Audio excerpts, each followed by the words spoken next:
Belajar dari rumah sudah berlangsung lebih dari 6 bulan dan belum ada tanda-tanda pandemi meredah.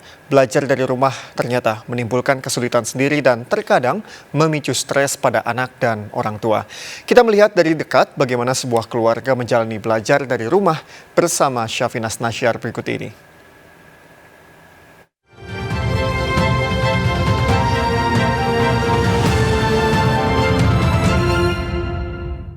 Pemirsa, sampai saat ini kita masih sering menemukan bahwa masih banyak anak-anak yang kesulitan menjalankan sekolah daring. Mulai dari jaringan yang terbatas, gadget yang belum maksimal, ataupun tenaga pengajar yang belum adaptif dengan perubahan teknologi. Kebanyakan orang berpikir bahwa belajar di rumah enak, karena bisa dekat dengan keluarga, mudah dilakukan, dan terpantau. Namun bagaimana faktanya? Kita coba cari tahu yuk, di apa kata fakta. Nah, ini rumahnya nih. Assalamualaikum. Assalamualaikum. Nah, halo Bunda. Ini nih Bunda yang akan jadi narasumberku. Bunda, boleh nggak aku ikutin kegiatan Bunda sama anak-anaknya? Boleh, boleh. Boleh ya, aku deh. Yuk, kita masuk.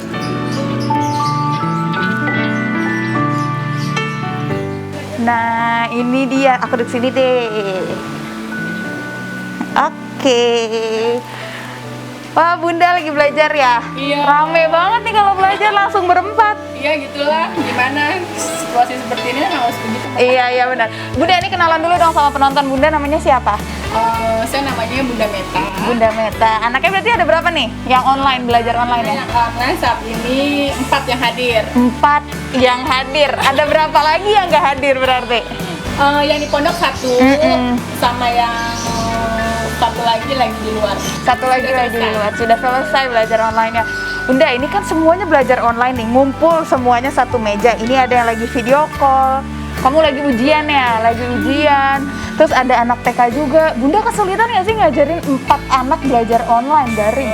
Sangat kesulitan. Apa kesulitannya Bunda? Ya karena kan membimbing anak barengan begini, biasanya kan dibimbing sama guru satu-satu. Tapi ya apa-apalah, sabar aja. Terus Bunda, kalau misalkan lagi ada ujian nih, misalkan ujian praktek atau ujian yang berat gitu, yang harus melakukan kegiatan fisik, gimana cara Bunda ngajarinnya? Ya paling kita hubungi sama guru lesnya, ya kan, konsultasi. Jadi paginya mau ulangan, malamnya tuh mereka udah belajar gitu. Udah belajar. Bunda, tapi susah nggak sih Bunda, misalkan jaringan, mungkin gadget, ada keterbatasan itu nggak sih Bunda? Ya kalau masalah jaringan sih kadang-kadang ya gitu ya, naik turun ya, kadang lemot, kadang lancar gitu. Kan ada bantuan dari pemerintah, dapat nggak Bunda?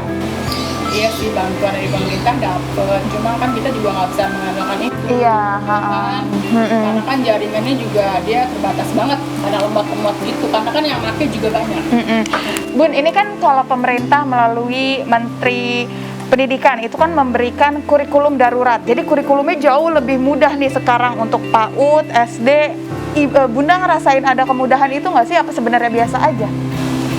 Kayaknya sih menurut anak saya sih kayaknya Sama-sama aja ya. aja, orang yang kalau diterangin sama gurunya langsung aja, karena kan kalau ada yang nggak ngerti gimana gitu, susah kan, kalau apalagi ini jadi ya gitu deh. Tapi sejauh ini gurunya ngajarinnya masih oke nggak sih Bunda selama online ini? Apalagi ini kan udah hampir 6 bulan nih.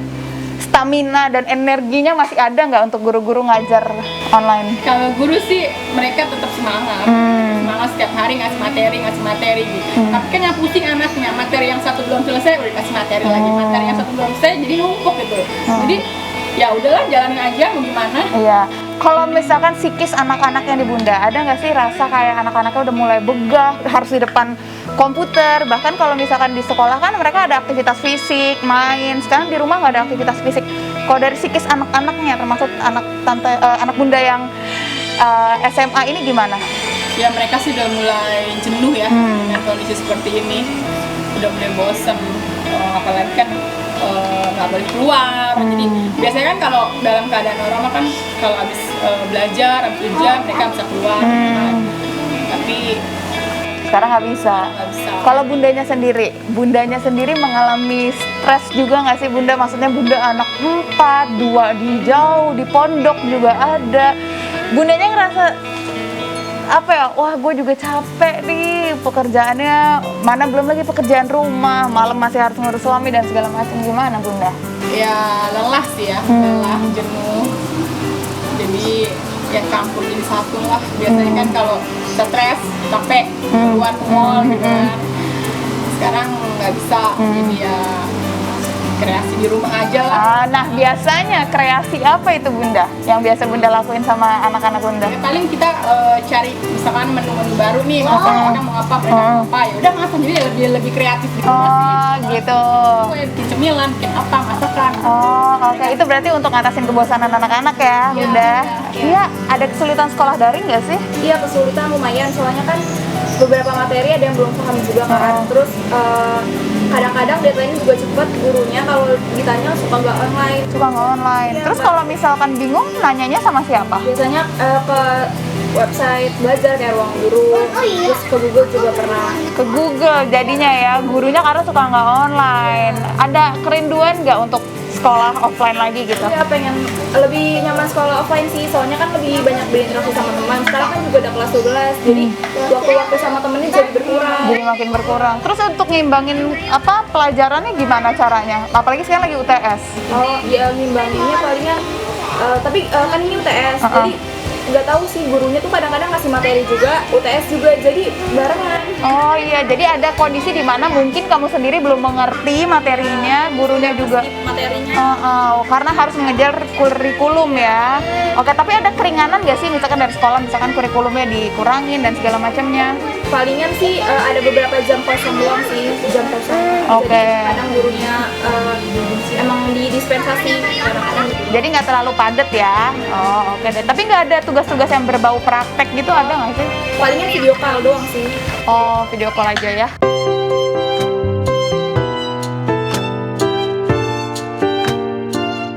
Pemerintah melalui Menteri Pendidikan dan Kebudayaan telah menerapkan kurikulum darurat di mana diterapkan pengurangan kurikulum dasar sehingga besar harapannya orang tua dan juga anak-anak menjadi lebih sejahtera secara psikologis dalam proses belajar mengajar di rumah.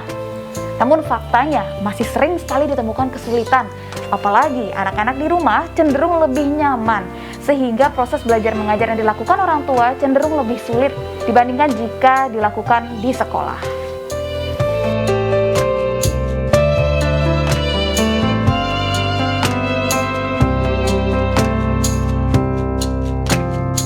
Oke deh, kalau gitu Bunda, terima kasih banyak ya Bunda udah ngizinin aku mampir. Semoga Bunda sukses terus dalam ngajarin anak-anaknya.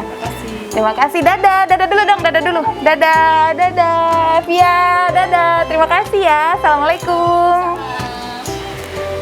Nah, pemirsa, kesulitan ibu rumah tangga yang mengajarkan 4 anaknya dapat pemirsa lihat dari liputan saya kali ini. Bahwa kurikulum darurat yang diciptakan tidak menjamin orang tua ataupun anak menjadi lebih mudah dalam menjalankan proses belajar mengajar dari rumah. Belum lagi, tenaga pengajar yang juga belum maksimal dalam memberikan materi. Namun, apakah kembali sekolah menjadi solusi saat ini? Mungkin jawabannya tidak, karena memang pandemi masih terus berlangsung. Sehingga dengan adanya kerepotan ini, semoga pemerintah dan juga masyarakat bisa jadikan ini sebagai pembelajaran agar kedepannya bisa semakin siap dalam menghadapi krisis apapun.